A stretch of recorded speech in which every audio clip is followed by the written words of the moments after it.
20 pesos na bigas. Panghayop raw. After 3 years on the job.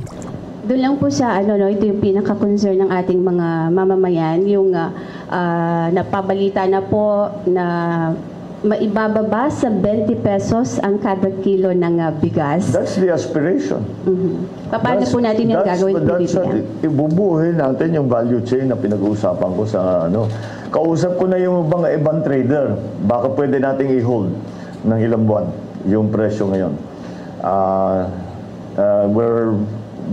I think we'll be able to do it as a first step. But in the long term, we really have to fix our value chain. That's the only way. Magbebenta na ang Administrasyong Marcos ng paluging 20 pesos na bigas para sa piling lugar sa Visayas. Although that's, or at least has, an asterisk.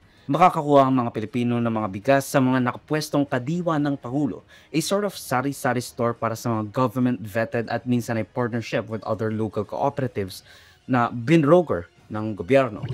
Ngunit kapag talaga nagawa natin ang cost of production, binaba natin, ay pababa rin ang presyo ng bigas. Pababa rin ba?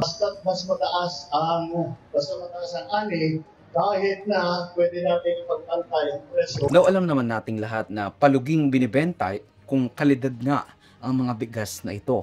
Minsan nga, kahit yung NFA lang, lugi na ang 20 pesos, 30 pesos, or 35 pesos. Yeah, this is a subsidized program. So, I think mga 15 pesos ang isa subsidy ng ating government, na in which sa tingin naman natin kung yung allocation ng AKAP, itong AX and everything, ipondo dito, kaya natin i-sustain ng isang taon yung mga targeted ng gusto ng government, yung mga hindi makabili. Kasi Carmina, kung yung 2,000 na binibigay natin sa AKAP or itong mga ibang programa, ibigay natin dito sa programa nito, bali 400 na tao ang pwedeng, yung 2,000 kasi kung 15 pesos.